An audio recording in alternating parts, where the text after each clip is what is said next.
Start to welcome the speakers of our afternoon session. While you're taking your seat, let me renew my thanks. She's coming. My thanks to the Pontifical Biblical Institute for hosting this workshop, and to the Fondazione per le Scienze Religiose, who is the scientific home of the lexicon that is the protagonist of our workshop today. And without further ado, we move to the afternoon session. We will have 4 more speakers, to whom I ask to be on time, if they can. And I will start by introducing our first speaker of the afternoon, Martina Landolfi, from the University of Florence. She holds a PhD in classical philology from the University of Strasbourg and the University of Naples, Federico II. She holds it from 2022. Her research fields are classical philology and papyrology, with a particular focus on ancient scholarship, book culture, and lexical and bibliographical practices in the Greco-Roman world. She has held postdoctoral positions at the University of Naples, Federico II, where she worked on the project Callimachus, Pinakography, and its legacy in the Greco-Roman world, and at the University of Florence, where she participated in the PRIN project, Integration, Intellectual Migration, devoted to the circulation of philosophical books and ideas in the ancient Mediterranean through the evidence of Greco-Roman papyri. Since 2022, she has collaborated on the Historical and Theological Lexicon of the Septuagint, and her publications address ancient book lists, literary classification, lexicography, and the transmission of knowledge in antiquity. Her monograph, Recherche sur les listes des livres de l'Antiquité gréco-romaine, is forthcoming by Brepols, so best wishes for that. And the floor is yours. Her paper today is Observing, Inquiring, Contemplating, Semantic Developments of Theoreo and Theoria. Please. Thank you very much, Laura, for presenting me. I would like to begin by thanking the organizers, Daniela, Scialabba, Eberhard, Anna Mambelli, Laura Bigoni, for the invitation to present my contribution to the Historical and Theological Lexicon of the Septuagint at this workshop. Now, the 2 entries on the discussion today concern the verb theorein and the noun theoria, a lexical pair whose semantic history is remarkably rich. Now, before turning to the material itself, I should note that both entries were prepared in collaboration with Daniela Scialabba, who is co-author of the 2 articles, while my own contribution focused primarily on the evidence from Greek literature, papyri, and inscriptions. Daniela examined the occurrences in the Septuagint as well as in the Jewish and early Christian literature. The present paper will therefore concentrate on the pre-Septuagintal semantic developments that form the background to the lexicon of the Septuagint. In what follows, I will trace the principal stages in development of these terms, from the earliest attestations in Greek literature to the later philosophical, scientific, documentary, and epigraphic usages. Rather than treating the verb and the noun separately, I shall consider them together, since their semantic trajectories are closely interconnected and illuminate one another at several crucial points. Now, the noun theoria derives from theoros, the technical term for the sacred delegate dispatched by a Greek polis to the Pan-Hellenic festivals, oracular sanctuaries, and extraterritorial cults. The etymology of theoros is debated, yet. The second element derives from phoros, connected with the verb horao, to see. The theoros is at root someone who sees. What both competing hypotheses about the first element share, whether one derives from theo or from thea, is the centrality of structured, intentional, and ritually framed vision. The theoros sees, the theoria is what is seen, and also the act of an institution of seeing. Vision here is not private or incidental, but public, directed, and embedded in a social and religious practice. This matters because the entire later semantic history of these terms is a series of transformations performed upon this nucleus. What changes across time is the nature of the object seen, the nature of the subject who sees, and the mode of seeing itself, but the idea of intentional and structured vision remains operative at every stage. Now, the earliest attestation of both theorein and theoria belong to the institutional and ritual domain. In Herodotus, for example, Hippocrates is described as attending the Olympic Games as a private citizen, theoreon ta Olympia, attending the Olympic Games. Elsewhere, the Greeks attend athletic and equestrian contexts, like in the second passage from Herodotus, theoreo agona gymnikon kai ipikon. To theorein, is not merely to glance at something, but to be presented it as a participant witness.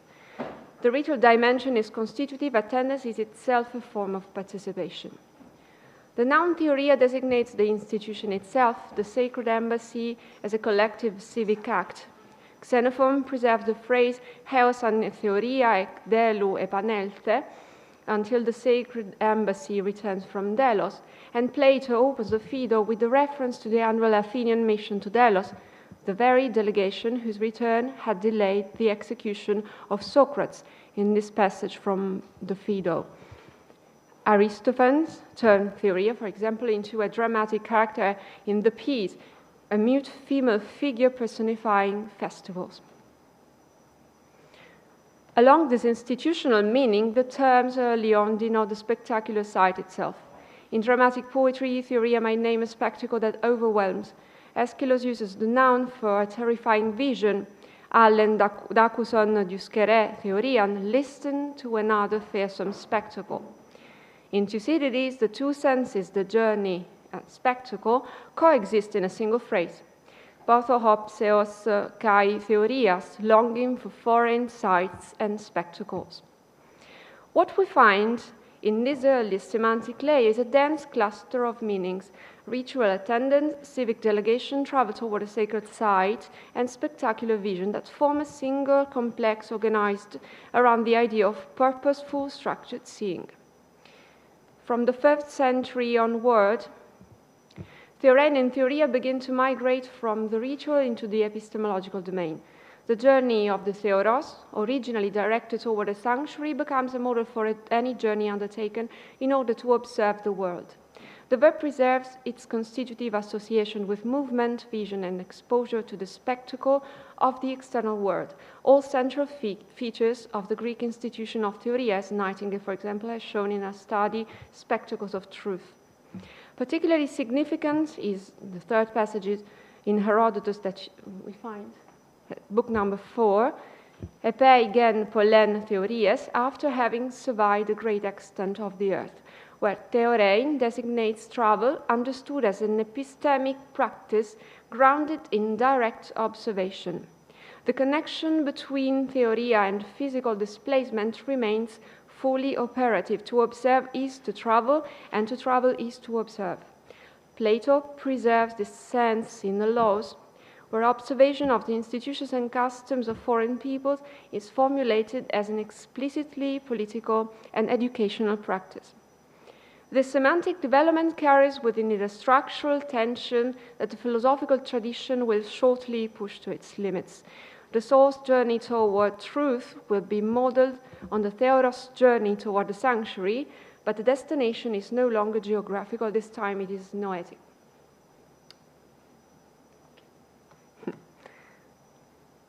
So, the most consequential semantic shift begins in the 4th century before Christ.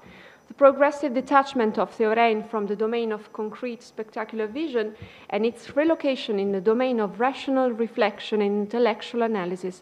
The original notion of looking undergoes a process of interiorization. The object of theorein is no longer what presents itself to sight, but what is subjected to the scrutiny of the anoia.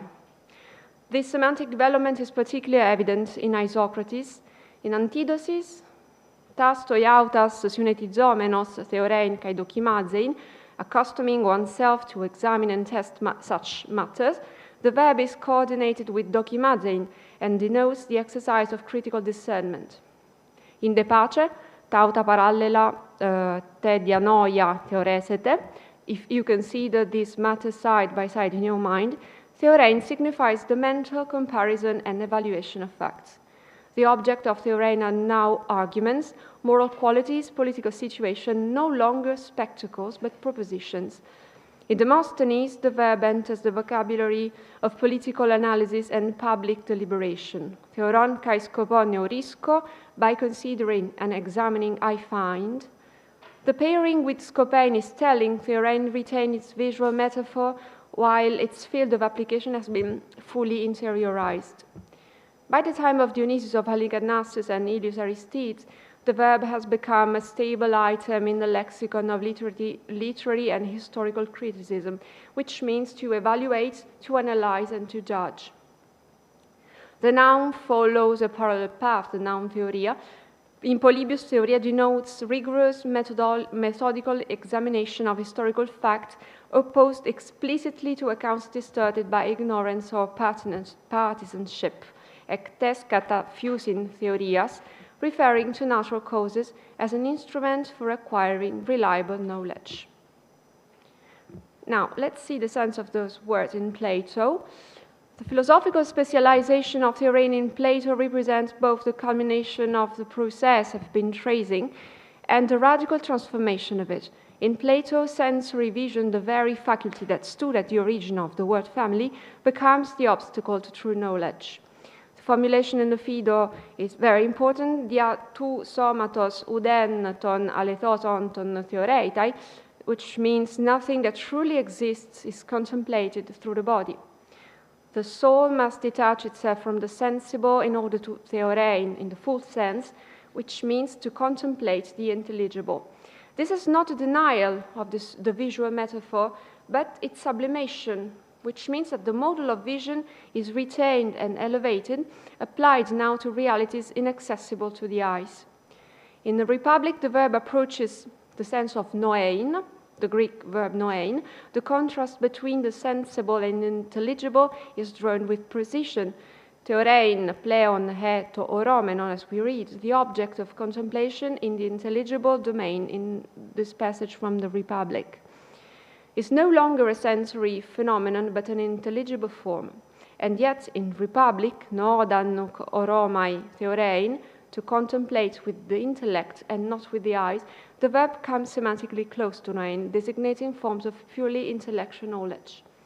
The visual metaphor is preserved, but thoroughly transformed. The true theoros is the philosopher, and the true theoria is the soul's contemplation of the forms intended, of course, in the Platonic sense. The Phaedo passage on theorein at 65 is worth dwelling on a moment longer because it crystallizes the entire Platonic move. Socrates is not simply saying that the body is an unreliable instrument. He's saying that the very grammar of theorein, the grammar of looking, attending, and being present before something, belongs properly to the soul and to the soul alone. The body can only obstruct, and to contemplate truly is to see without the eyes.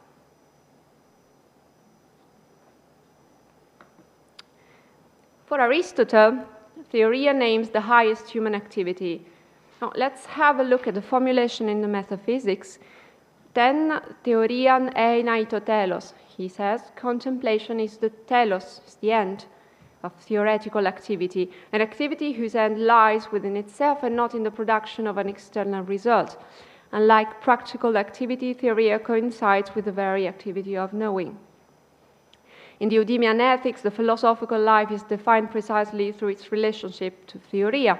Homen philosophos buletai perifrones in einai, caetem theorian ten peritenaletheian. The philosopher aims to devote himself to wisdom and to the contemplation of truth.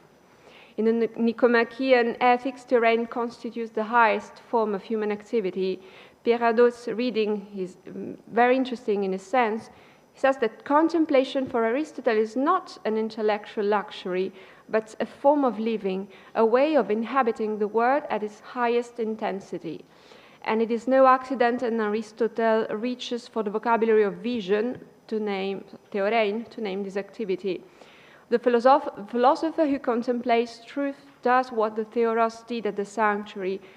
He arrives, sees, and in seeing participates in something that exceeds the ordinary. The distance between the sacred delegate at Olympia and the philosopher contemplating first principles is enormous, but the structural relationship between the subject, the act of vision, and the object of vision remains the same. The noun theoria in Aristotle covers a remarkable range. The contemplation of mathematical truth, for example, mathematikes, epistemes, theoria, divine contemplation, and a general sense of study or inquiry. In Theophrastus, this last sense develops further. Ten hyperton proton theorian, the study concerning the first beings, and in a more prosaic register, eteras antinos eie theorias. These matters would belong to another study, where theoria has become simply a word for a treatise or a field of inquiry. Alongside the philosophical developments, both terms acquire important scientific and technical registers that run in parallel, drawing on the same semantic nucleus of methodical directed observation. In Aristotle and Theophrastus, theorein denotes methodical empirical observation, the examination of anatomical structures through dissection and the investigation of causes in natural history, peiratheon theorein ta haetia. The noun correspondingly designates empirical observation in medical writers, like in Erasistratus and Diocles of Caristus, as you can read. In astronomical context, theoria names the observation of the heavens and the stars. The verb also acquires a fully technical meaning in Hellenistic astrology. For example, in Vettius Valens, theoreistai means to be an aspect. Tuton men gar ton topon theorumenon hypo agathopoion. When these places are observed by benefic planets, the visual metaphor has been formalized into a technical term. A planet observed another in the strict geometric sense of the astrological tradition. The underlying structure is still the same, an intentional, directed, consequential act of seeing, but the subject is now celestial. And the object is, of course, the position in the sky for these planets. Now, I turn now briefly to the documentary evidence. The papyri and inscriptions give us the Greek of everyday administrative, legal, and religious life in the Hellenistic and Roman periods. In papyri, theorein generally preserves its primary sense of visual observation, while the object and context vary considerably.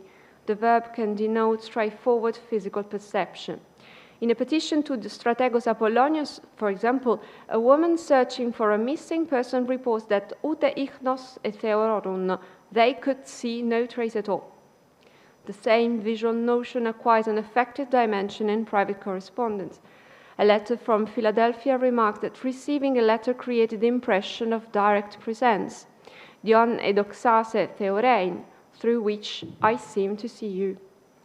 In administrative documents, the verb moves towards technical meanings of inspection and official verification. The episkepseos orismo theorumena having been inspected through survey and delimitations.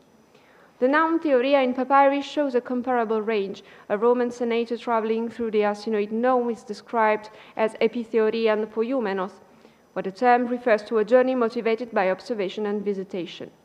In Celtic calendars from Neptunist, theoria appears as a ritualized ceremonial observance alongside parodos and thusias. It's the last one, the papyrus from Oslo collection, for the birthday of the deified Lucius Aurelius Verus, a ceremonial observance, where theoria translates as ceremonial observance. The liturgical and civic registers remain robust throughout the papyrological evidence. And to finish, in inscriptions, theoria retains with remarkable stability its original institutional meaning. The official sacred delegation dispatched by a polis to a sanctuary of Pan-Hellenic festivals. So a koan sacred law refers to the occasion when theoria is sent to Delphi for the Pythian games. This inscription dates about the 3rd century before Christ, or again, Pempon testas theorias, for example, from the 4th century before Christ, dispatching the sacred delegations.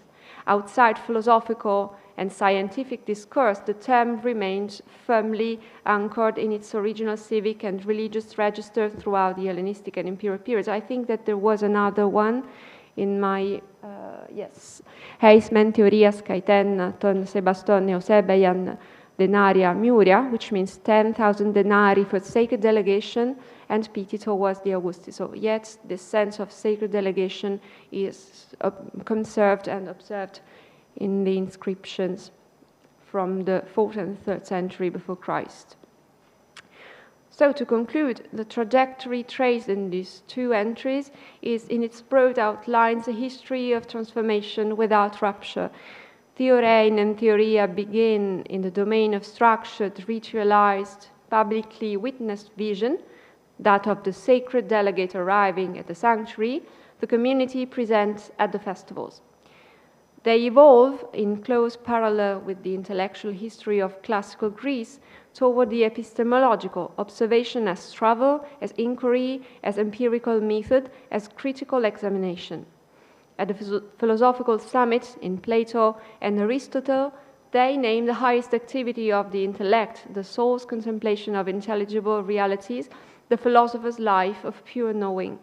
In the documentary sources, papyri and inscriptions, they retain in parallel and without interruption the concrete and institutional register from which they began. Through all these transformations, one thing remains constant, the idea of intentional, directed, consequential seeing. What changes is the object: festival, landscape, anatomical structure, geometrical form, intelligible reality, and the subject, from the civic delegate to the philosopher's soul. But the grammar of the act is the same. To theorein is always to arrive somewhere, to stand before something, and to be changed by the encounter. This structural constancy is, I would suggest, precisely what makes the word family so semantically fertile across such different domains, and what gives it, at the threshold of the Septuagint, a richness that goes well beyond any single attestation. A term that can name the sacred delegate at Olympia, the natural philosopher examining a plant, and the soul contemplating the forms brings with it, wherever it appears, the accumulated weight of all these encounters with the visible and the invisible. Thank you for your attention.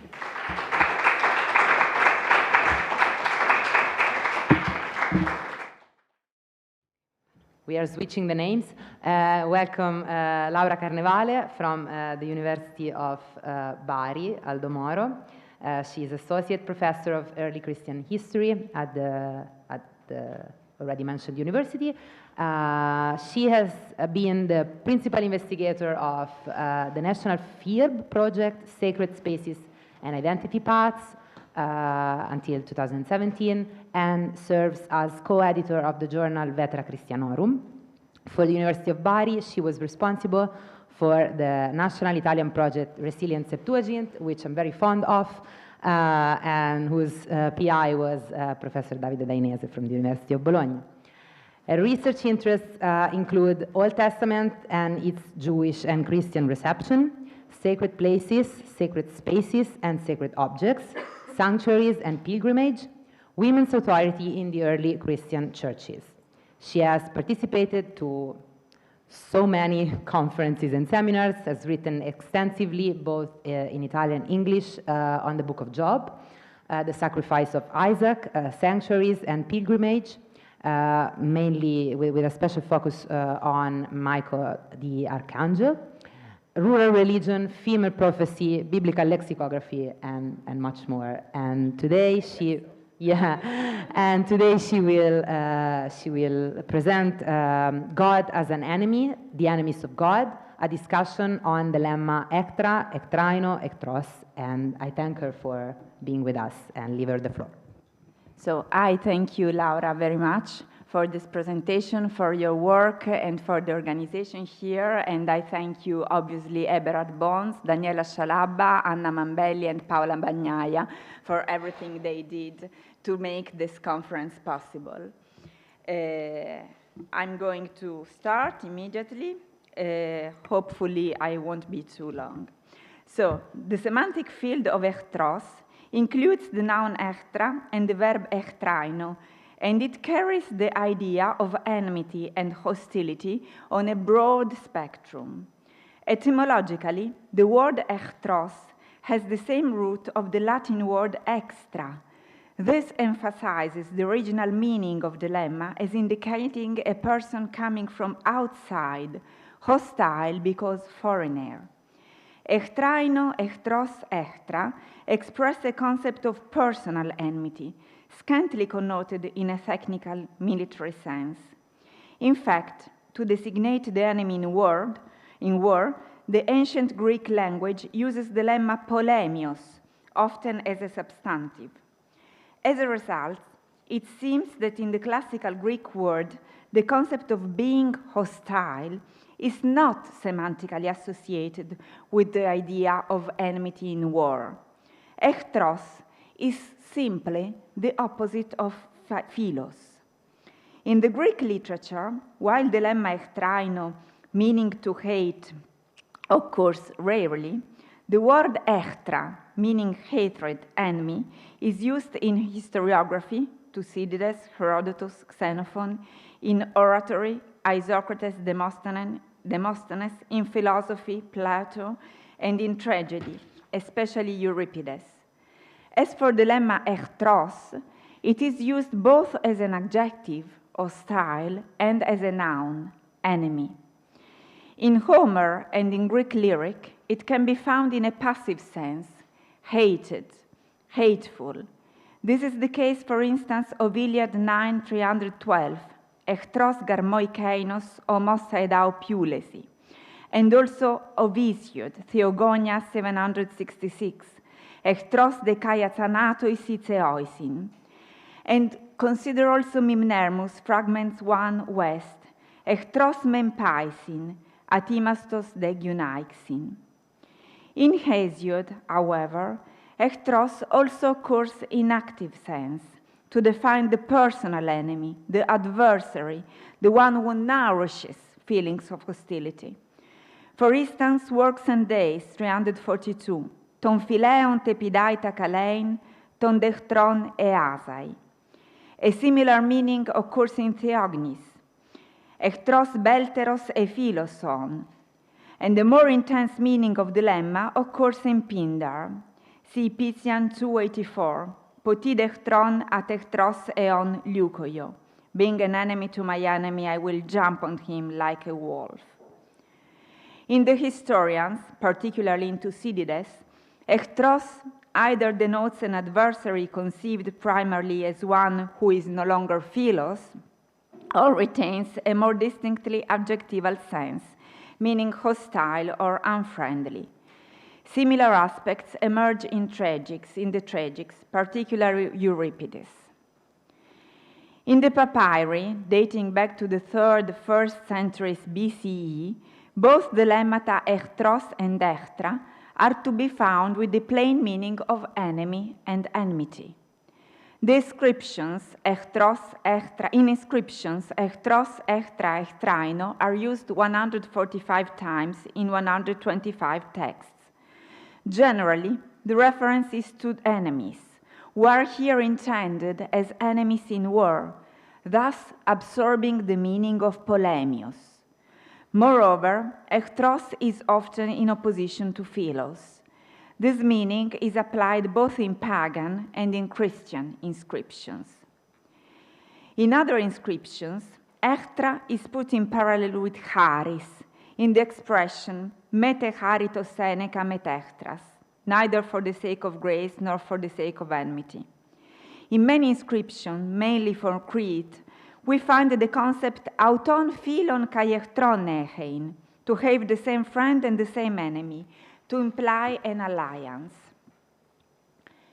While the lemmata echtraino and echtra occur respectively 12 and 21 times in the Septuagint, the lemma echtros occurs 441 times, according to TLG, obviously.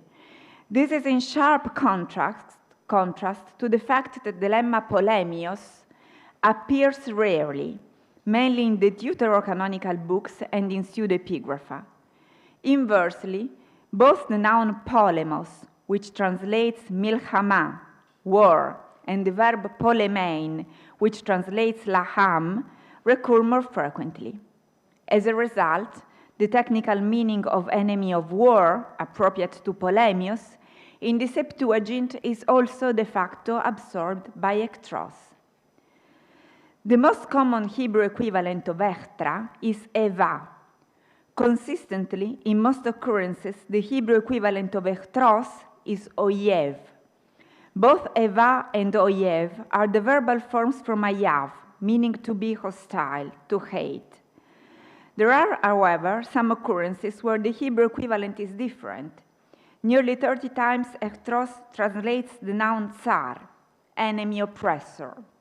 In several cases, ektros translates a slightly different Hebrew form, tsarar, a hostile person, a person who causes distress. There are two cases, both in 1 Kingdoms chapter 22, where ektros translates the Hebrew orev, aggressor, substantivized participle from the verb arav.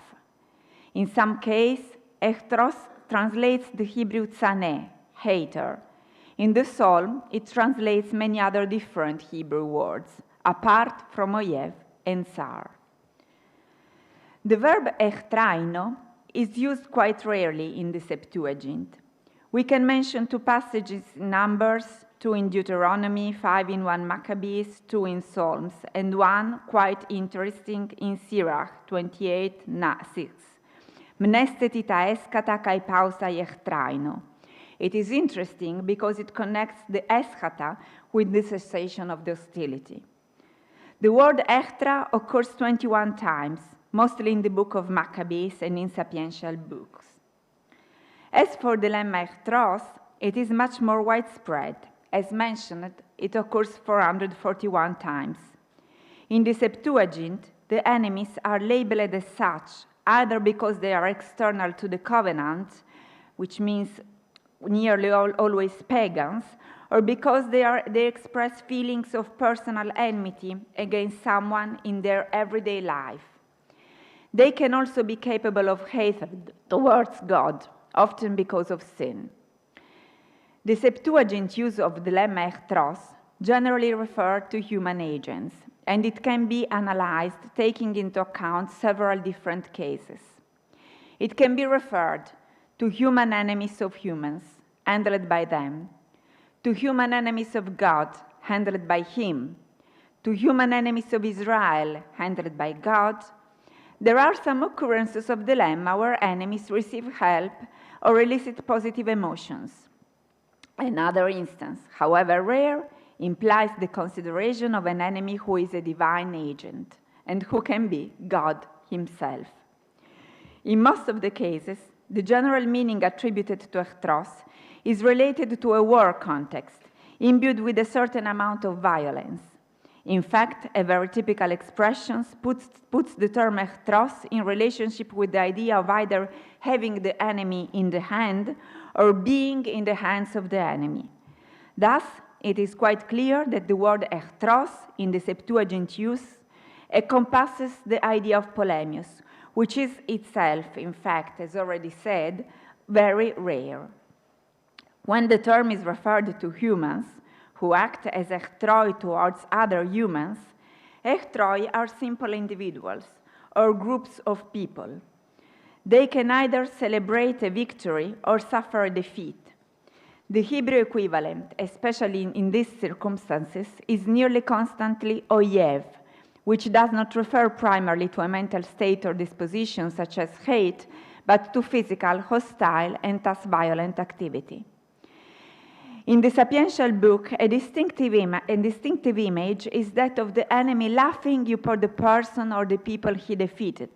This is the case, for instance, on Psalm 24:25 Medekata gelasatos ammoi, mu oiechtroi mu. The term echtros is also used to express the simple difference between enemies and friends, antifilu megino echtros. A second way of using the term echtros is to describe individuals who position themselves as enemies in relation to God. In this case, obviously, the reverse is true as well. God reacts as an enemy in respect to such humans. This is the case of Psalm 36, 37, 20. oide echtroi tu curiu, osei kapnos exelipon, or Psalm 77, 78, 22, o theos sunt lasei kefalas echtron autu. Another fairly common scenario is that the echtroi are understood as the enemies either of the whole people of Israel or of a prominent individual, for instance, David.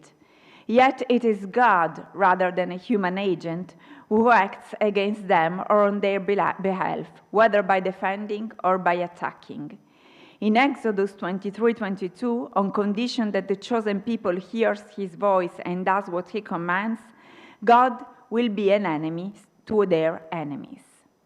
You can read the text. Sometimes, God leaves his interlocutors into the hands of enemies. This is a typical pattern when they are punished for violating the law and/or the covenant. The notion of divine punishment also explains the tragedies that befell the chosen people, such as the destruction of the temple and the exile. There are some remarkable occurrences of the Lemma where enemies receive help or elicit positive emotions. For instance, Proverbs 24:17, ean pese echtrossu, me picares auto, or Proverbs 25:21, ean peinao echtrossu, trefe auton, ean dipsa, potize auton. Finally, some cases are to be mentioned where God not only acts as an enemy, but is also labeled as such. This happens twice, for instance, in Lamentations. 2:4, eneten toxon autu os echthros, hoiev, estereos en dexian autu os eupenantios. Or Lamentation 2:5, egenete curios os echthros. In Sirach, echthros is coming close to designate the devil. Ukestin kephalei iuper kephalen opheos, kai ukestin thumos iuper thumon echtru. The background for understanding this association should probably be traced back to Genesis 3:15, where God puts enmity, echtra, between the snake and the woman. The association of echthros with the devil begins to gain prominence, however, with the emergence of the identification of the serpent with him in New Testament writings, especially Revelation 12, and Jewish Hellenistic literature, especially Enochic. Although the verb echtraino does not occur in the New Testament, the lemma echtra appears 8 times, all within Luke and the Pauline corpus, with the sole exception of one occurrence in the Epistle of James. Paul uses the term several times, referring either to the feeling of hostility that affects individuals or to the fact that Jesus, through the cross and in his own body, destroyed the hostility between the two peoples. James mentions the philia to cosmo, which becomes echtra to theou. As for the lemma echthros, it occurs 32 times in the New Testament, while Polemius is absent. In some cases, echthros refers to people who harbor feelings of personal hostility against one another in daily life. A famous occurrence to be quoted is Matthew 5:43-44. Accusati otierrete, agapese iston plesion su, kai misese iston echtron su, ego delego iumin, agapate tus echtrus iumon, kai proseucheste iuperton dioconton iumas. This is a quotation of Leviticus 19:18, but the second part of the text was added by Matthew. This is interesting. The lemma is also used in apocalyptic context, not necessarily being referred to the devil. Here are some examples.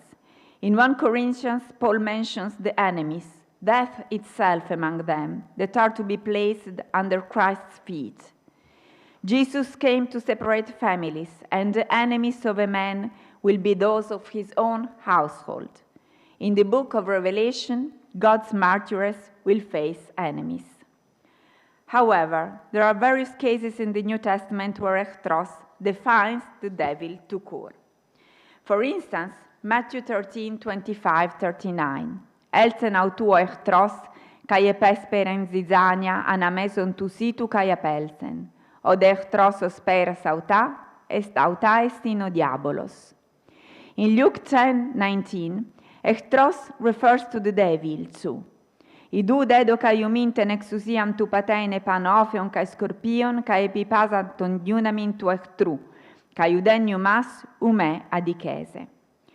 In the Jewish Hellenistic literature, the verb echtraino is scarcely attested, mainly in its participial form, and it indicates the act of hating.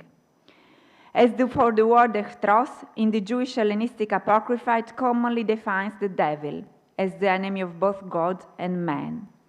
Philo and Josephus use the lemma echtros hundreds of times, in contexts similar to those analyzed with reference to the Septuagint, generally without any allusion to the devil.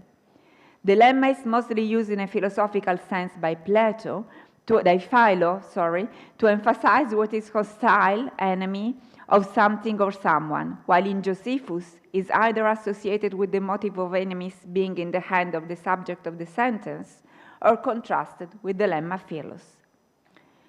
In the Pseudo-Clementines, echtraino, this is early Christian literature, recurs 16 times, meaning hostility in a broader sense, in opposition to friendship. Its significance, however, in numerous passages is related to the devil. Among the Apostolic Fathers, Justin Martyr uses echtraino with reference to the daimones, who hate in the first place God and then the Christians, while echtros, following a number of biblical allusions and quotations, is mainly referred to the human enemies. One case is different and particularly interesting when echtros theou is referred to the way Jesus was considered by the Jews. In the early Christian literature, it is remarkable the use of echtros in Clement of Alexandria, while echtraino is often used with the same meaning in the participial form. He often refers to the lemma while quoting Old Testament passages. Thus, the main meanings are related to war enemies, and contrasted with the lemma philos.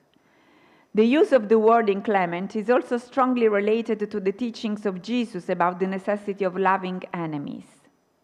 In a passage, Stromateis 3:17-104, Clement opposes the soul to the body or flesh, specifying that Jesus didn't feel any enmity among them, and they are not in conflict. Finally, Clement uses echtros to define the sinner as the enemy of God, referring to the person who doesn't respect God's commands. In the treatise Quis Dives Salvetur, Clement explicitly states that violence is enemy of God, via dar echtron theo, and that the enemy can be carried within an individual, like a persecution arising within the soul itself. So, the semantic field of echtraino, echtra, echtros, undergoes a development from classical Christian Greek to biblical and early Christian literature. In the Septuagint, echtros largely absorbs the military function of polemios, becoming the standard designation for both personal and collective enemies. Its usage extends beyond human relationship to encompass theological dimensions, including human hostility toward God, God's opposition to sinners, and in some passages, God himself being portrayed as an enemy. The New Testament, Jewish, Hellenistic, and Christian and early Christian writings further broaden the concept by associating echtros with the devil and with spiritual conflict. Thus, the lemma evolves from an interpersonal category into a key theological and anthropological concept. Thank you.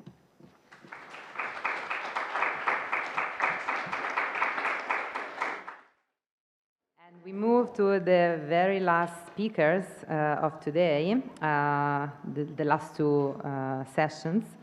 And we welcome Fabio Caruso first from Loyola University Chicago.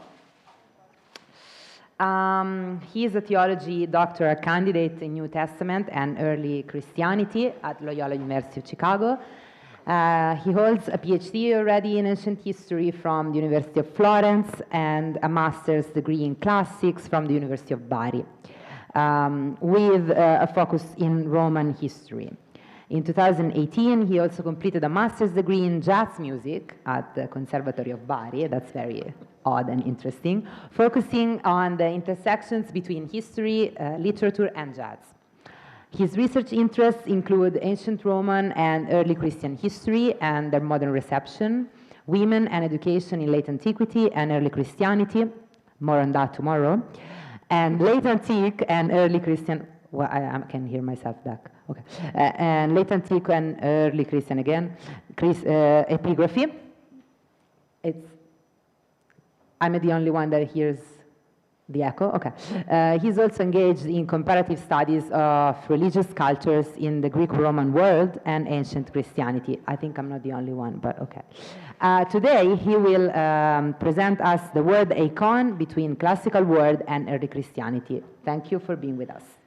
Thank you, Laura. And first of all, let me thank you, all the organizers, Daniela, Scialabba, and Eberhard, and Anna Mambelli, and Laura Bigoni and Paola Bagnaia for this wonderful setting, and of course also all the editors of the lexicon for having the courage to take me on this, in this wonderful and amazing project.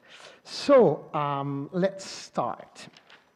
So there are countless instances of icon numbering in several thousand, I would say tens of thousands, making it difficult to be comprehensive. The main purpose of my presentation today, therefore, is to provide a quick bird's-eye view of the main meanings and nuances taken by the word icon throughout classical and Hellenistic Greek literature, as well as Jewish literature in Greek, sharing with you some examples that I consider to be significant. At the end, we will also take a quick look at the New Testament. The feminine noun icon, ikonos, stems from the perfect eoika, meaning to be similar, to resemble, to seem, to have the appearance of. And when used impersonally, to seem good, to seem appropriate. In Greek literature, we also find a few rare archaic forms of Ionic origin, as stated in the Little Scott Dictionary, which are derived from a hypothetical, undocumented nominative. In particular, we find, as you can see probably here, yes, the genitive acus, for example, in a line from Euripides' tragedy Helen, the accusative singular eiko, among others, again in Euripides, Medea, but also in Herodotus' historical work. Finally, the accusative plural eikus, for example, in Aristophanes' Clouds. An author in whose works, I think it's worth noting, our term icon in all its forms and or variants appears only 4 times.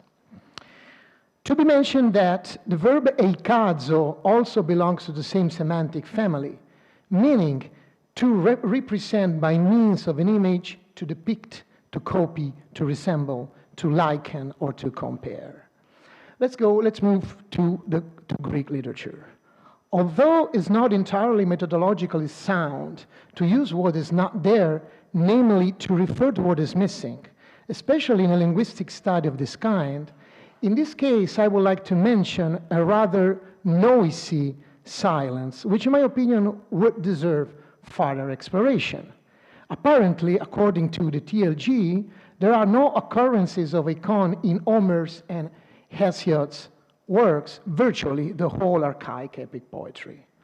The chronological earliest evidence is found in Aesopus, who in a dialogue between a man and a lion, arguing philosophically about which of the 2 species was superior to the other, actually says, quote, "The man drew inspiration from a sculpture depicting a lion being captured by a man," end of quote. We can say that in classical and Hellenistic Greek literature, it is possible to detect 4 main ranges of meanings for the term icon, among which the most frequent and common is no doubt that of image, figure, representation, both in its most concrete sense and in a metaphorical and figurative sense. In the first case, it is very common, especially, of course, in the works of historians and geographers, to find even more specific meaning of statue or portrait and representation in stone or other materials like bronze, wood, marble, and so on. As documented, for example, by Herodotus in the Persian Wars, where the historian, as a part of his lengthy description of Egypt, makes reference to the statue of Pharaoh Mycerinus' concubines while discussing his funerary compound. Or by the historian Polybius, as you can see here, who mentions the Roman tradition of placing portraits of or images of the deceased carved in wax in the most important and prominent place in the household. The geographer Pausanias, in whose work the term icon appears more than 350 times, it describes all the Mediterranean as they knew it, talks about the bronze bases and statues in the area of the Acropolis of Elysia in Book 8, which is devoted to a description of Arcadia. In the same book, Pausanias describes a wooden statue of Demeter worshipped in Phegalia, to whose head were attached wooden depictions of snakes and other mythological animals and creatures. You can find everything here. I spare you my reading. And I chose this kind of psychedelic PowerPoint, so because it's 3 o'clock, so maybe you would rather get a nap rather than listen to my presentation. So this can be like 70s discos. So although the term does not appear very often in the tragedy of the classical period, only 7 times in Aeschylus, 10 in Euripides, and none at all in Sophocles, it is nonetheless frequently used by these authors in its most concrete sense. Like in Iphigenia among the Taurians, as you can see here, and something similar happens in Plato, who actually uses icon as much as 107 times. In a passage from the Republic, the philosopher uses icon to refer to the images reflected in water or in mirror. Therefore, I quote, even if images of letters appear reflected in water or mirrors, we will not recognize them until we know the letters themselves. This is, of course, is Plato explaining, talking about his philosophy. In the pseudo-Hippocratic epistles, in one of the only 2 attested instances in the entire Hippocratic corpus, icon doubtless points to a visible, tangible object like a statue or a portrait, but it is interesting that it is compared to the image of Asclepius that Hippocrates sees in a dream. And this should be the other one. Okay, over again. There are also quite a number of cases in which the meaning of image and representation and portrait has a figurative or metaphorical sense. For example, in a passage by the philosopher Democritus, in which to dios onoma symbolonesti kai eikon and phone demurgikes ousias, quote, the name of Zeus is a symbol and an image in terms of voice of the essence that creates. In the dialogue Cratylus, Plato speaks of the body as an image of representation of the soul's prison. The soul, quote, as if serving a sentence for specific crimes, holds this shell so that it may be kept there, and this shell is the image of a prison, end of quote. The second of the 2 occurrences of the term in the Hippocratic corpus is also particularly interesting. In Epistle 18, the term is used to mean a representation or image of madness in connection with advice for the medical professions. Quote, you would have thought that Democritus, at least judging by his outward appearance and visible signs, Democritus resembled the very image of madness. And so, this is a suggestion to the doctor. A doctor therefore must not judge illnesses solely with his eyes. In one of his fragments, the philosopher Archytas of Taranto speaks of the soul that is unable to, quote, rise toward the eternal and incorporeal images in relation to which the God, being what he is, always remains a God.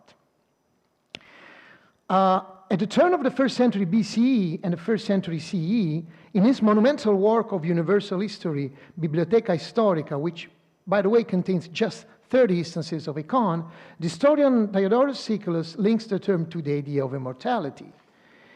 And so, for wicked people, he says, to leave behind for posterity after their death a sort of immortal image of their entire life. Still in a figurative sense, in some cases, icon takes on the meaning of copy, imitation, and resemblance, like we can see here in Euripides, as we of course can see from a passage once again in Euripides, specifically the Trojan women. We also find icon used in this sense in Plato, for example, in Timaeus, where the philosopher describes the fulfillment of the Demiurge's work. Quote, this universe is an image of the intelligible word, a God perceived by the senses, the greatest, the best, the most beautiful, and the most perfect. End of quote. The grammarian Aristophanes of Byzantium, in his summary of Aristotle's History of Animals, uses icon to describe the resemblance to parents and ancestors. Finally, just for this brief overview, of course, of particular significance is a reference found in the work of the orator Antiphon, who uses icon to mean evidence or clue in a legal context. Quote, however, the accuser, without providing any plausible evidence, claims that this man was the one who started it. This, I think, it might need more, to go much more deeper in that, because this could be connected with the vexata question we have about the trials, the court trials in antiquity, like if they needed to bring with them the actual real evidence, like material stuff. But move to another kind of. So in Greek literature, in some cases, we find icon used to mean specter or ghost or apparition. Euripides, as we can see, is very present in this presentation, who, although does not use icon very often, just, if I remember right, 10 times, nevertheless employs it in a wide range of meanings. For instance, in Heracles, or for example, in lines, as you can see, 1002, 1003, he has the messenger say, but then Pallas arrived, appearing as if in a vision, like could be a ghost or something, like Hamlet, wielding a spear with a bronze tip. And still, so many centuries later, in the 2nd century CE, Lucian of Samosata, in his work Dialogues of the Dead, during a conversation he hates between Diogenes and Heracles, has the latter say, yes, in fact, it wasn't he who died, but I, his image. Another fairly common connotation in Greek literature refers to the fields of grammar, rhetoric, and more generally linguistic, where icon takes on the meaning of image, of course, but in the sense of similitude and comparison. It is therefore not surprising that most examples of icon with these meanings are found in the works of philosophers, rhetoricians, orators, and grammarians. Plato, again, for examples, makes Alcibiades say in the Symposium, I, therefore, gentlemen, will attempt to praise Socrates by using images or comparisons. He may think that I'm doing this to mock him, but image will serve the truth, not mockery. After Plato, we can mention, of course, Aristotle, who links icon to the rhetorical concept of metaphor. All of this can be discussed both as similitudes and as metaphors. Dionysius of Halicarnassus, in his work The Arrangement of Words, states, Chrysamenos eikosi ton demiurgikon teknon, using images and examples drawn from the material arts. Later in the same work, so still Dionysius of Halicarnassus, uses icon in the sense of comparison. Quote, now using music, so I like this quote very much. For who would not admit that even the charm of instrumental music, of music accompanied by singing, and of music expressed through dance, leads to a tiresome excess and makes unpleasant whatever does not accord with the circumstances to which it is applied? And I have not resorted to an image comparison unrelated to the subject. For even the art of political oratory was a kind of music. This is what Dionysius says. In the work Peri Diaphoras Lexeon, attributed, not without some doubt, to the grammarian Ptolemy, generally identified as Ptolemy of Ascalon, it is stated, quote, there is a difference between eikon and protome.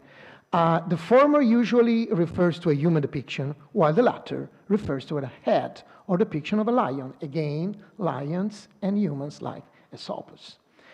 And last example, the orator Menander in the 3rd century CE, so much later, in his work Peri Epidecticon, says, you will then embellish your speech with imagery or similitudes and story, comparisons, and other elements that add beauty, as well as with some vivid description in your praises of the city.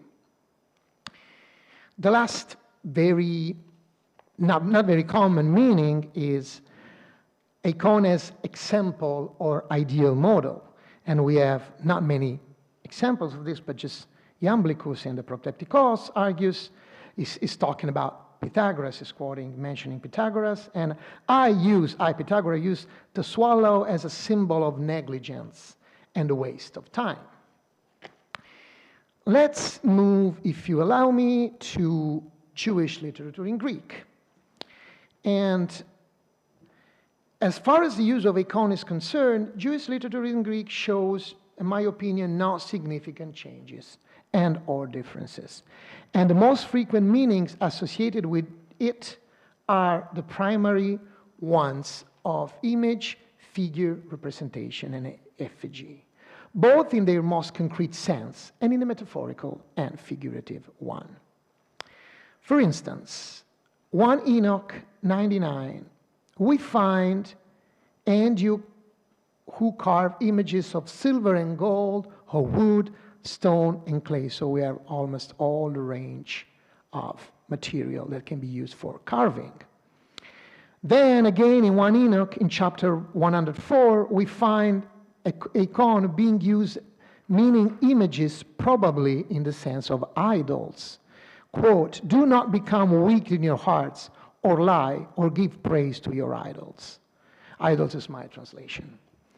With regard to wooden statues, for example, it is used in the only one occurrence that we have in letter of Aristeas, where it is said, quote, in fact, after crafting statue of stone and wood, they say that these are images of those who have discovered something useful for their lives, end of quote. Eikon as an image of the human being created in the image of God is found in Sibylline oracles. Also in the Sibylline oracles, we encounter the image of God shaped from material, physical matter. Like, for I alone am God, and there is no other God. They forge an image of me molded from material matter, end of quote. Light as a representation of the divine logos is referred to in Philos of Alexandria, De Opificio Mundi, where Philo says, and that invisible and intelligible light has become an emblem of the divine logos. The logos depicted as an image of God is, for example, recorded also by Philo in De Confusione Linguarum, where he says, indeed, the image of God is the logos, the oldest of all. And again, regarding the relationship between human beings and God, Philo in De Vita Mossis states, since mankind has become an imitation of God's power, a visible representation of the invisible nature, a creature of the eternal being. And still, in the De Vita Mossis, Philo links the concept of eikon with that of divine laws. That laws would be the most perfect reflection of the universal order of the world. It is not surprising that in the works of Flavius Josephus, where eikon appears just 27 times, eikon is in fact used only to refer to actual images, like as we have almost often seen in the historians and geographers. only to refer to actual images or representation of princes and, of course, Roman magistrates, such as, for example, in Jewish antiquities, where Flavius Josephus speaks of an engraved image on the stone of a ring. A certain Trebellius Maximus, he said, took the ring from Censius. Set in it was a stone on which the image of Gaius, of course, the prince, the emperor, was engraved. Just one is a little bit different. One occurrence is one occurrence in Flavius Josephus is in Book 8 of Jewish Antiquities. The word icon is also documented with a meaning referring to that rhetorical and grammatical sense, sphere, range that we have just detected one moment ago, and can be rendered as similitude. So, quoting Flavius Josephus, Solomon also composed 5,000 books of song and melodies and 3,000 books of parables or similitudes. And now, going to the end of my presentation, I'm happy that you're still awake. That is very good for me. Probably is not thanks to my presentation, but thanks to the good food we ate and the good coffee. But I promise you we are at the very end. Just in conclusion, let's take a very quick leap at the New Testament, and in particular at this strange case of Dr. Canonical and Mr. Synoptic. I'm just using, without any permission, a book. So, and in particular, at how the canonical gospel used the term icon, which anyway take the standard meaning of a concrete representation and image. To be honest, in a way that I find quite surprising, we find only one instance of it in Mark, Matthew, and Luke, and none in John. By the way, the only one reference is actually the same. So it's just Matthew and Luke borrowing from Mark. I mean, it depends on which side of New Testament exegesis we are on, but let's say that they are saying exactly the same thing. Whoever started, they are saying exactly the same thing, and that is connected with the famous Jesus expression that let's give to Caesar what belongs to Caesar. This is my personal, of course, paraphrases, but it's actually what he's saying. So they brought the coin and he asked them, whose image is this and whose inscription? Caesar's, they replied, and then Jesus says, let's give to Caesar what actually belongs to him. And Matthew and Luke basically do the same thing, just Luke uses slightly different words, but very slight, so basic. There are three, but just one. So actually we can say that in the Gospels we have just one reference to icon. Thank you so much.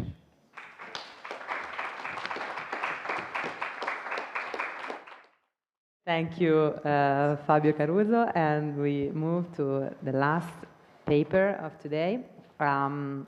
It's co-presented by two speakers, Samuele Ricciardi and Dalila Roccotelli from the University of Bari, Aldo Moro. I will briefly present them. They both worked under the supervision of Professor Olimpia Imperio in Bari. So Samuele Ricciardi completed a BA in Classics in 2023 with a thesis in Greek language and literature, and then an MA in Philology, Literatures and History of Antiquity in 2025 with a dissertation titled Euripide Sileo, Introduzione, Testo Critico, Traduzione e Commento, devoted to a critical edition with translation and commentary of the fragments of Euripides Sileus, forthcoming in the FGD Fragmentary Greek Drama series of Lemma di Brett Schneider. At the same institution, so in Bari, he is currently a PhD candidate in Greek language and literature in the program Literature, Languages and Arts, with a research project on selection of Euripidean fragmentary satyr plays featuring a recurring character type that is very similar to the profile of the modern serial killer, so wait for it. His research interests lie in Attic drama of the 5th and 4th centuries BC, with particular attention to Euripidean tragedy, as we have said, and investigated in philological, literary, linguistic, metrical, and performative aspects. Dalila Roccotelli also received her academic training in Bari. She completed a bachelor's in classics in 2019 with a thesis in Greek language and literature titled L'Ippolito Velato di Euripide, devoted to a translation and commentary of the fragments of Euripides' first Hippolytus, and then later a master's in philology, literatures, and history of antiquity in 2021 with a dissertation titled En Bassano Sophies, un agone poetico nel certamen Omeri et Hesiodi, examining the anonymous certamen and the literary critical principles embedded in it. Always in Bari, she completed a PhD in Greek language and literature in 2025 with a dissertation titled Comicità, Satira e Denuncia a Teatro, Dario Fo e il dramma antico, which is so interesting to me. I will harass her after that, drawing on her philological expertise to investigate the reception of ancient drama. Her research interests currently lie in Attic drama of 5th and 4th centuries, with particular attention to tragedy, comedy, ancient literary criticism, and the fortunes of Greek myths and theatrical forms in modern literature and on the contemporary stage. I will address you later. Today, they co-present the paper titled Diegeomai, Exegeomai, narrating across theory and practice. Thank you for being with us. The floor is yours. Thank you for the introduction. And most of all, I want to say thank you to all of you that organized this workshop, because it's a real pleasure to be here today. But since I don't want to steal too much of your time, I start with my speech. In 2009, one of the most authoritative voices of structuralism, Gérard Genette, published one of his last work, Codicille, a collection of essays devoted to theoretical reflection and personal recollection. There, dwelling on his own role in shaping the technical lexicon of narratology, and specifically on the practice of coining neologism, Genette observed with irony, even if I do not condemn it as much as the self-appointed guardians of linguistic purity, and even if I confess to taking a certain linguistic pleasure in it when I come across one, my contribution to this practice seems to me largely overrated. Among the terms that in Codicille Genette declines to ascribe to his own linguistic inventiveness is diegèse, the word designating one of the most celebrated narratological concepts he developed, namely the fictional universe within which a story is set.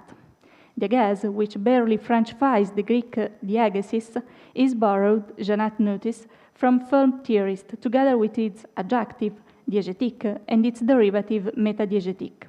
The film theorists alluded to are those of the Institut de Filmologie of the Sorbonne, gathered around Etienne Soureau, who first, around 1950, coined the diegèse as a calque on the Greek diegesis, narrative, itself a derivative of diegeomai, a verb that composes of dia, which conveys the idea of full realization of carrying something through from beginning to end, and the geomai, to guide, to proceed, denotes the act of recounting something by leading one's interlocutor through the facts all the way to the end. If then, according to Genette, the geomai owes to Soureau and this circle its entry into the lexicon of modern narratology, of which its derivatives remain key terms, the relationship of this word family with reflection on narrative is in truth far older, and begins already in the ancient world. The story that Genette sketches in a few lines is in fact only the last stage of a much longer history, which I should like to retrace today. I shall therefore follow the itinerary of diegeomai and its derivative, diegesis, and the less fortunate in modern times, diegema, through Greek literature, but also through the papyri and inscription. An itinerary that, while with the verb it moves us within the practice of narrating, with the derivatives carry us already into the theory of narrative, bringing diegeomai, diegesis, and diegema into metaliterary reflection well before Soureau and Genette. Let me begin with some chronological and semantic remarks. The journey of diegeomai through the Greek language begins relatively late. Virtually absent in the archaic stage, it is from the mid-5th century BCE that the verb begins to be used, almost exclusively in prose, to denote the act of recounting, for the most part, facts or event, often indicated through a neuter plural expressing a set of events considered in their totality. For instance, ta praktenta, ta sumbanta, or the more generic panta. You can see some example on the slide. Yet frequent too is the present alongside the geomai of object of a different kind, which lead it to take on more specific senses. To explain, for example, a plane, to describe a person, to enumerate in the present of distributives. Diegesis and diegema, for their part, become established somewhat later and are fully operative in the 4th century BCE, when they occur across various genres, likewise almost exclusively in prose, and with diegesis far more frequent than diegema.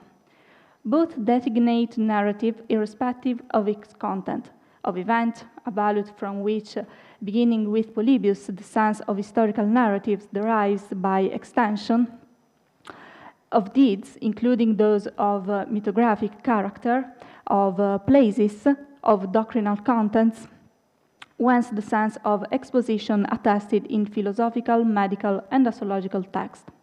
Although for the most part used as synonyms, the two terms do, however, especially in the Imperial and Byzantine age, undergo an attempt at differentiation.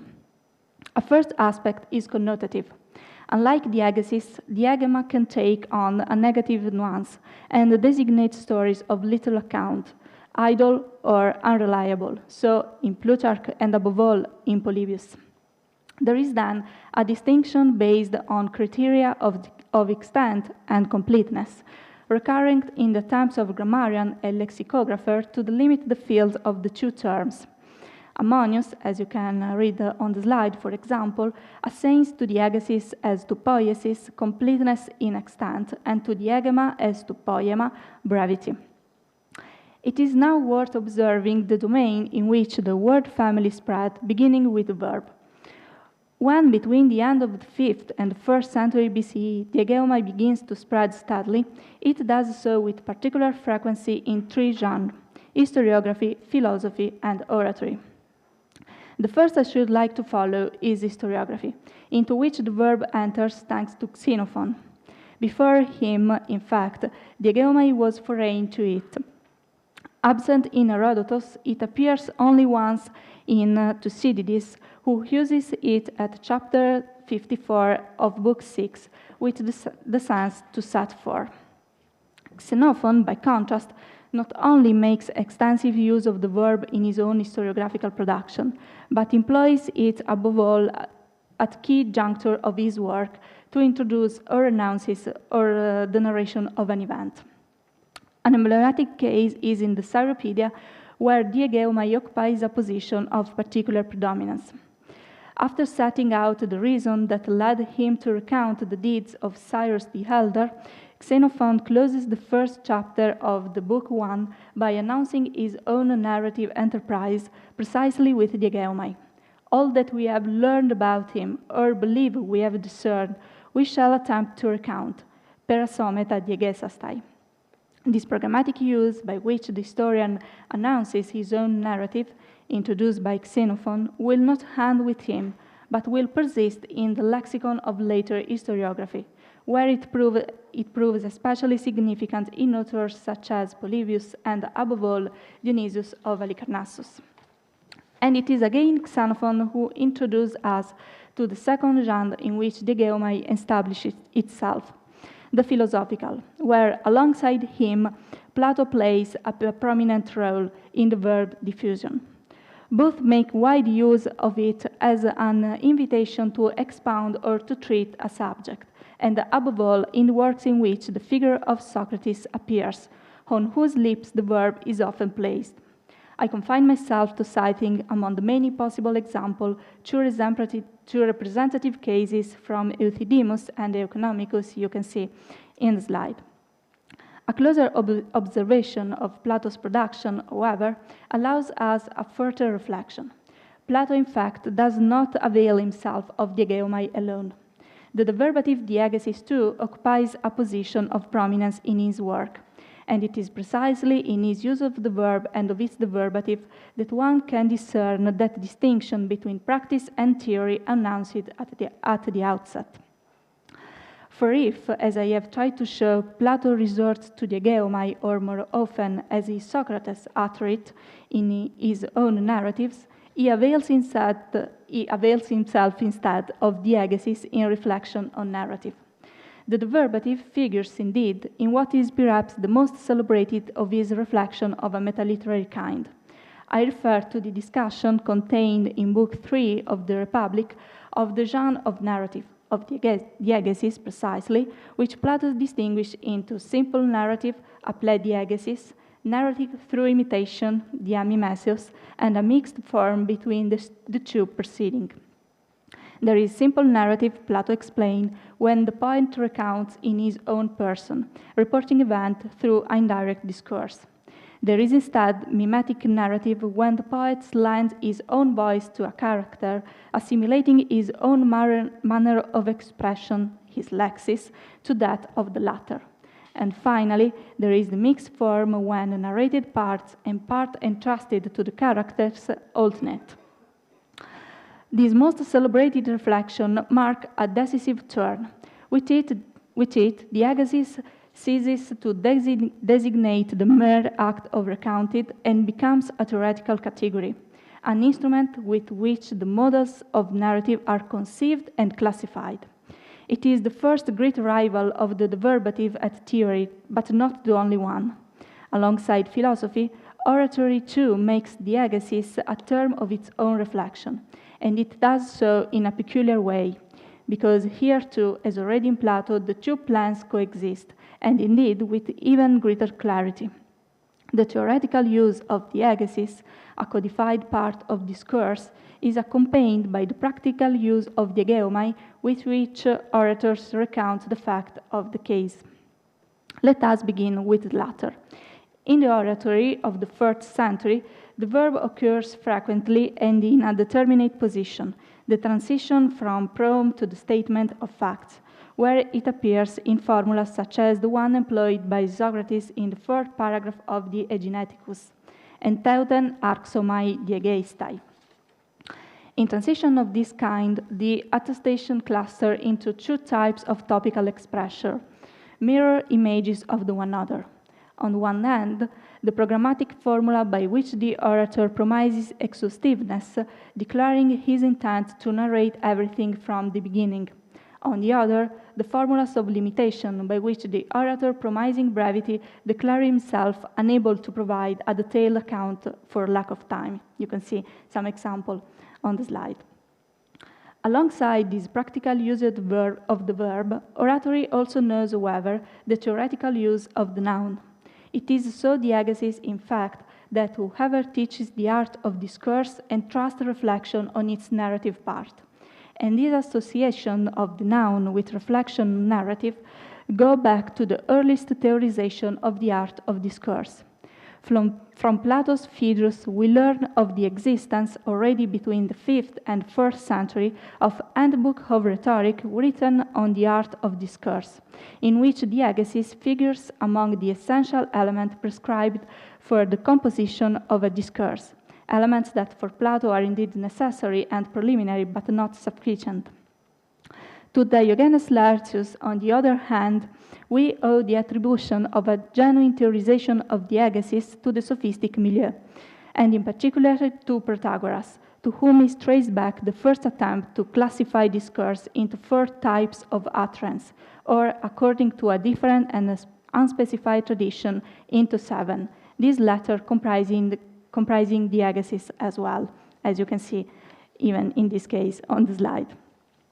Along the furrow traced by the sophist, diegesis will remain steadily one of the codified parts of discourse throughout all subsequent rhetorical reflection, until it passes into the Latin word. The number of such parts varies according to the master. Aristotle distinguished 2 fundamental ones, prothesis and pistis, without thereby excluding recourse to narration and to the conclusion, whereas the Stoics recommended 4, exordium, diegesis, refutation, conclusion. And along this line, diegesis will become the exact equivalent of the Latin narratio, of which Cicero offers a precise definition. Narratio est rerum gestarum aut ut gestarum expositio. The systematization will then become sharper still with the theory of the progymnasmata. Those handbooks of graded exercises in writing and composition, extremely widespread in the school of rhetoric of late antiquity, which constituted the basis of early rhetorical education and aimed to make the young man capable of composing not only orations but literary texts of every kind. In Ilius Theon, in particular, diegesis will be defined as a comprehensive narrative and distinguished both from diegema, the partial narrative, and from historia, of which indeed it constitutes a subcategory, since, as Theon observes, history is nothing other than a set of narrative. Papyri and inscription bear witness outside the literary tradition to the same bond between the diegeuomai and the genre I have traced within literature. For philosophy, a particularly representative case is the present of the verb with the sense of explain in the Interderveni papyrus, as you can see in the slide. For historiography, an equally telling case is an honorary decree datable between 250 and 200 BCE and coming from the northern shore of the Black Sea for the historian Syriskos. Chersonesos Taurica bestows honor upon him for having recounted, we read in the decree, the benefaction of the king of Bosphorus. The documentation further attests how, in everyday practice, in private letter in particular, diegeuomai inherits the feature of using it had assumed in oratory. The verb introduces or announces the narration of facts, and there resurfaces in it even the preteritio of the forensic prose, here descended from the courtroom to the familiar letter, by which the writer declares himself unable to recount all his own affairs, so numerous as they are. I cite, by way of example, the so-called letter of the prodigal son of the 2nd century, where the verb is used by a certain Antonius Longo with regard to the dishonorable action he had committed and that someone had reported to his mother, with whom he attempts by letter to be reconciled. As for the noun, the documentation confirms, first of all, on the statistic level, the marked predominance of diegesis over diegema, already observed in literary tradition. Among the few attestations of diegema, I confine myself to citing Anaxyrhynchos Papyri 1381 of the 2nd century, which transmit the Greek translation of an invocation to Imhotep Asclepius, preceded by a preface in which the translator set out the principle of his own work. It is an interesting case because it documents in practice that slight nuance which theory assigned to diegema as against diegesis, that of a shorter narrative. The term there designates in fact a narrative inserted into a larger one. But above all, the documentation attests the tendency of diegesis to enter technical vocabulary. Besides that of literary criticism, the papyri reveal its entry in Egypt from the 3rd century onward, but above all between the 6th and the 7th century, into the technical lexicon of bureaucracy. In particular, diegesis end up occurring with the sense exposition in fixed expression of documents of various kinds. In petition, in particular in formulas introducing the narrative section, or in judicial, administrative, or contractual acts, in formulas such as kata or pros ten anoteran diegesin, according to the exposition set forth above, placed in the conclusion section to refer back to what has already been stated. Literary, papyrological, and epigraphic evidence thus return a coherent and on the whole stable picture. From the mid 5th century to the Byzantine age, the use of the verb and its derivative remained substantially unchanged and confirmed the division from which I set out. The verb remains tied to the practice of narrating, while the derivatives tend to enter the technical vocabularies. We may, at this point, take up again the question from which I set out, that of the coinage of dieges, the word that accompanies the celebrated narratological concept of the universe within which a story is set, in order to correct its terms. The itinerary I have tried to reconstruct allows us, in fact, to add a few stages to this history, and to apportion more fairly the credit for having brought the word family articulated around the geomai all the way to the lexicon of modern narratology. To the sophists first, and then to Plato and Aristotle, must be credited the introduction of diegesis and its kindred terms into reflection on literature. To the form theorists of the Sorbonne, their admission into the modern theory of narrative, by means of a calque endowed with a new meaning foreign to the ancient word. And to Jeannette, finally, notwithstanding his declared wish to count himself out, the fixing of that lexicon in usage, adding the last link to this long history that binds diegeomai, diegesis, and diegema to metaliterary reflection. Thank you for your attention.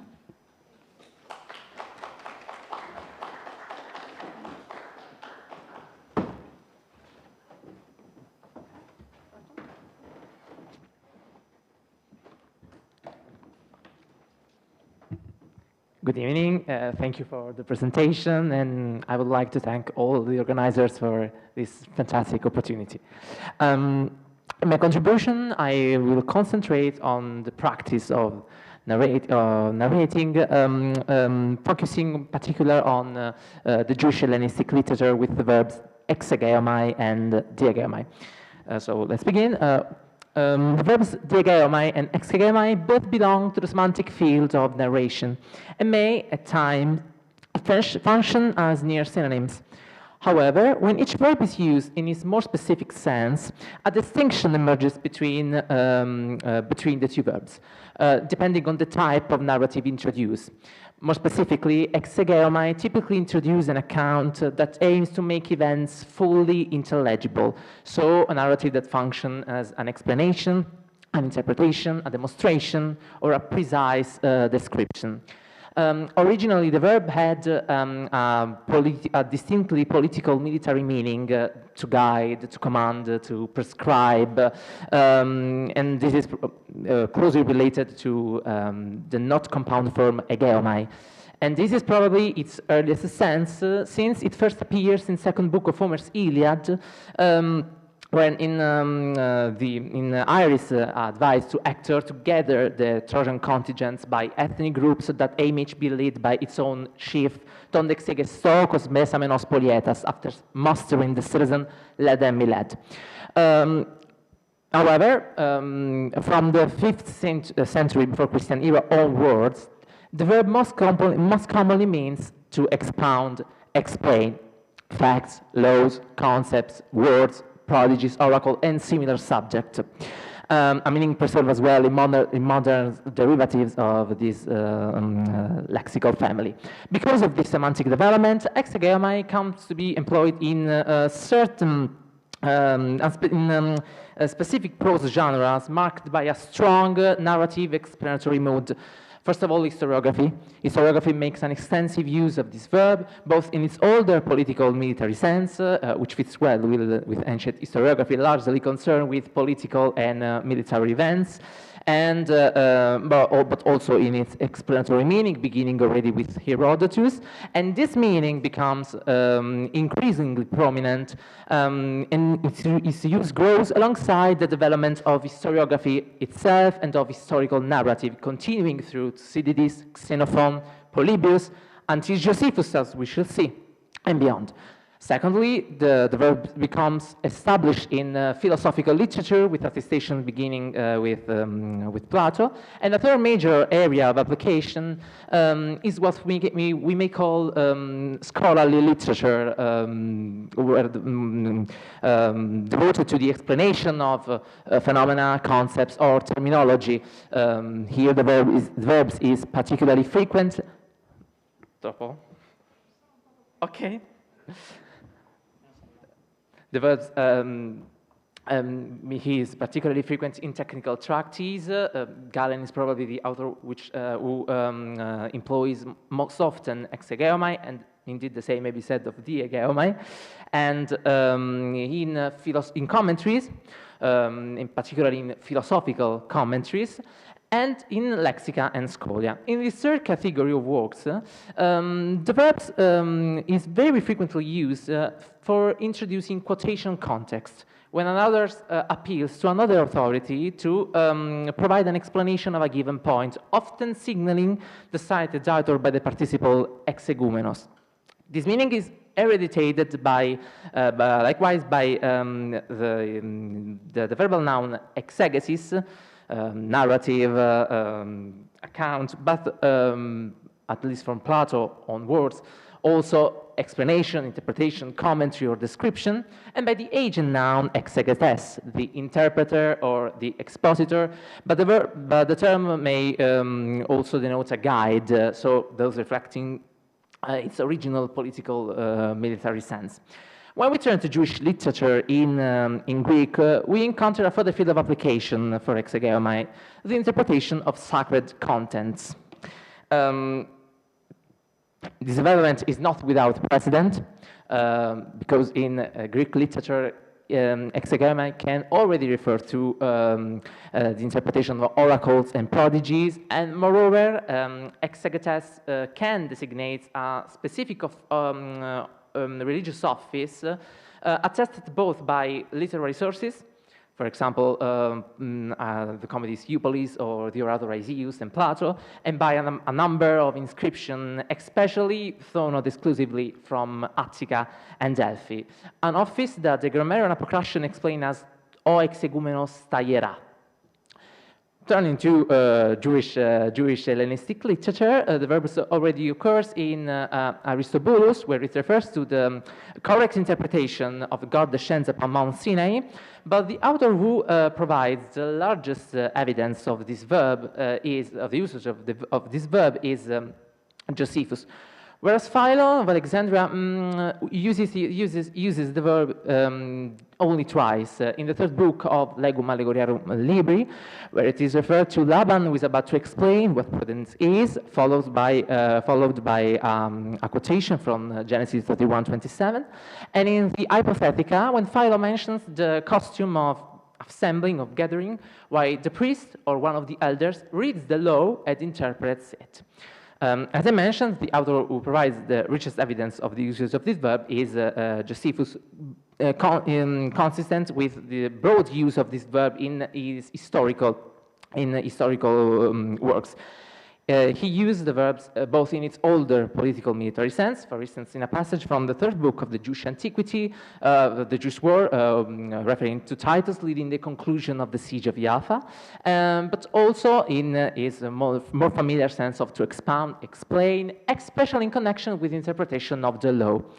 One may compare the first book of the Jewish War, where the verb occurs in the participle to denote Simon and Judas and Matthias as interpreters of the law, or a passage from the third book of the same work for the reputation enjoyed by Pharisees as authoritative interpreters.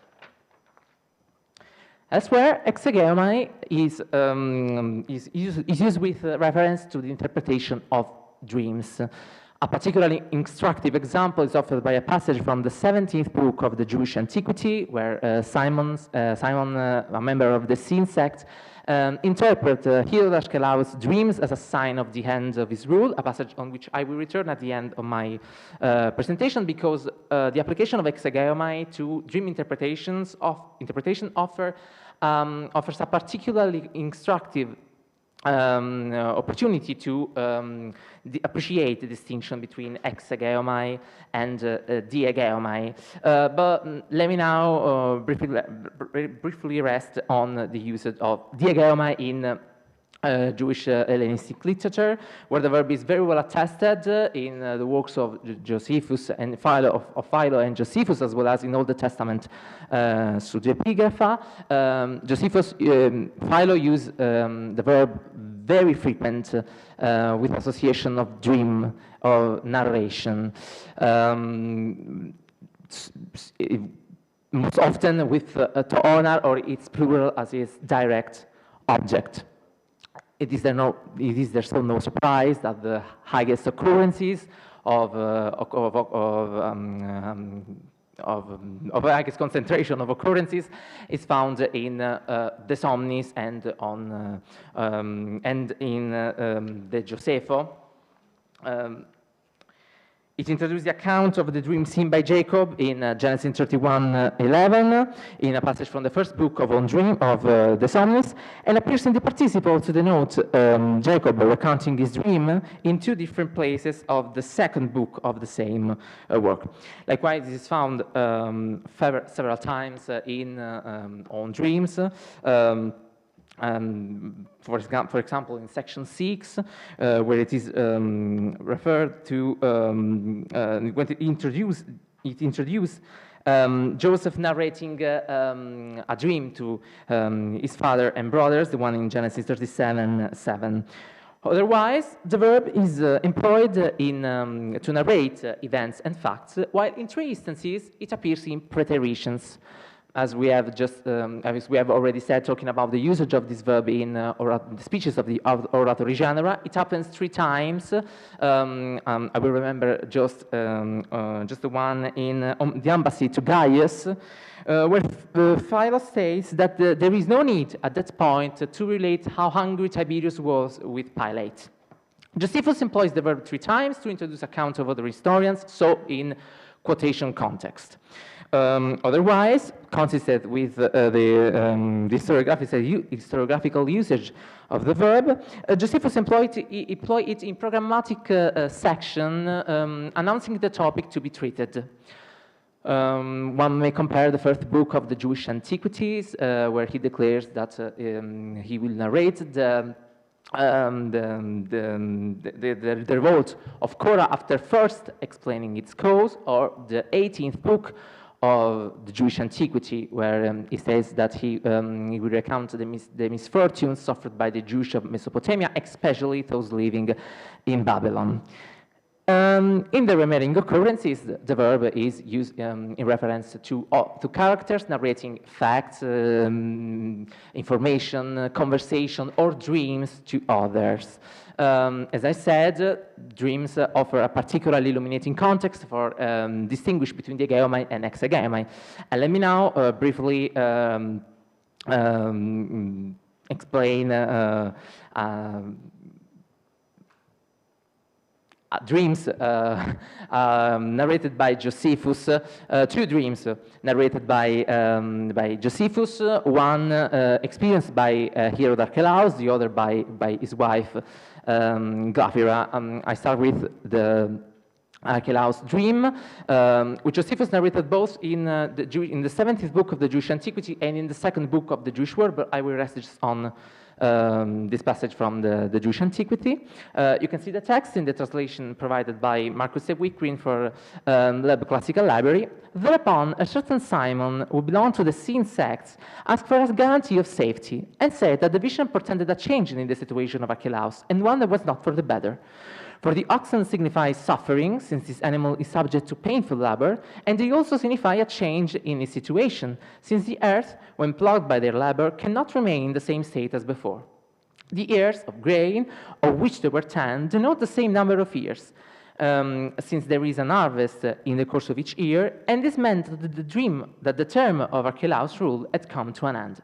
This was how Simon interpreted the dream. Kai omentata exegesato to oneiron.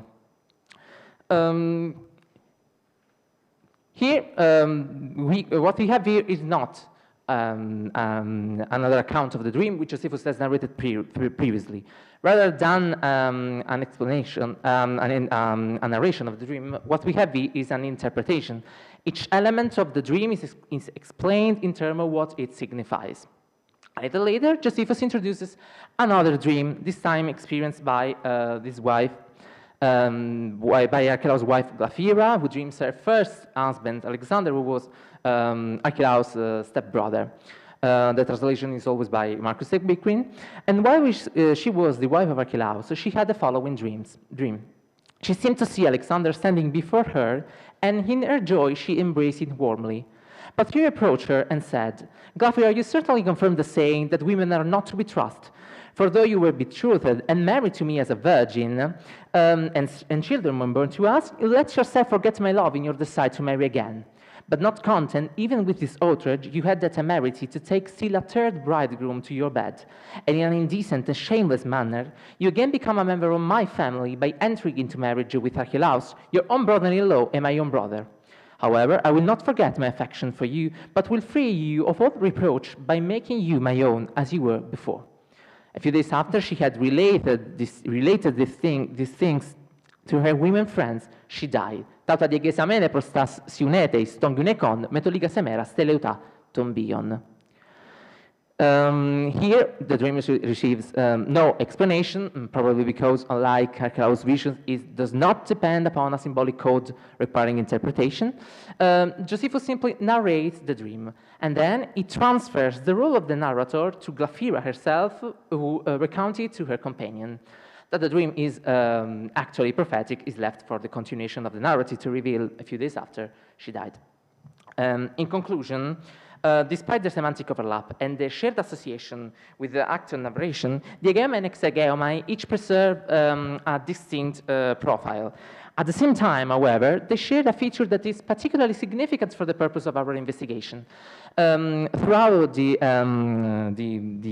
survey of the evidence shows a striking continuity in the usage of both verbs, not only on a semantic ground, because they employed in similar contexts and in fulfill comparable rhetorical function and textual strategies, for instance, in preteritions or where they introduce quotation. Rather than expanding the semantic field, the two verbs come to be employed in new contexts, as Greek become a vehicle, a medium for expressing and for narrating the ideas, stories, and traditions of another culture. Thank you.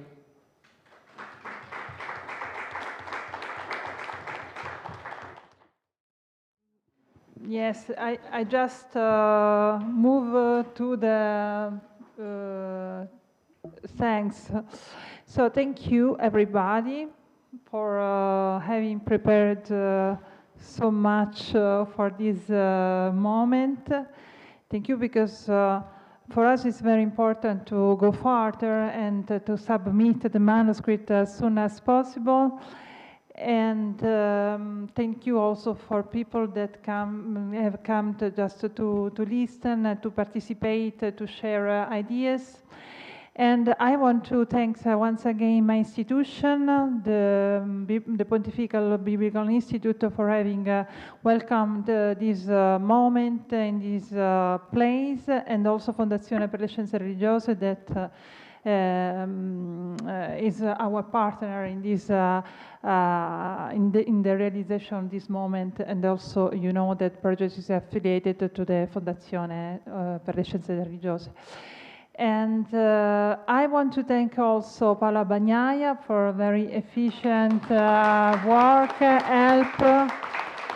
Thank you very much, Paola, for everything. But I want to thank also Mr. Roberto Filippi for his hard work, but very useful and very efficient. And then, yes, I want to thank my colleagues also for the collaboration in this realization. And in France, we would say courage. So I give the floor to you. For me, it's all. Thank you once again. Thank you. Yes, I don't want to say so much. Just if I remember the past, about 30 years ago, when you did research on Septuagint, you were told it's not interesting because it's a translation from Hebrew, and it's possible, perhaps interesting for textual criticism if there is an important variant, but it's not important. I think in the meantime, we could show that the opposite is true. Behind each word, behind each text, there is a wealth of a very huge background, and we try to explore. And you have done your contribution today, in preparing your paper for today. You have done your contribution in showing that each word, each text, each verse has its background, its milieu in the Greek-speaking world of the 3rd, 2nd, 1st, perhaps 1st century AD. And thank you very much for your contribution. You can be sure when the volume is out, you will read it at least for 3, 4, 5 days. The articles you didn't know before. It will be a very, very interesting work. And once more, thank you very much for having come to Rome to this conference. Thank you to my colleagues. Thank you to Mrs. Bagnaia and Mr. Roberto.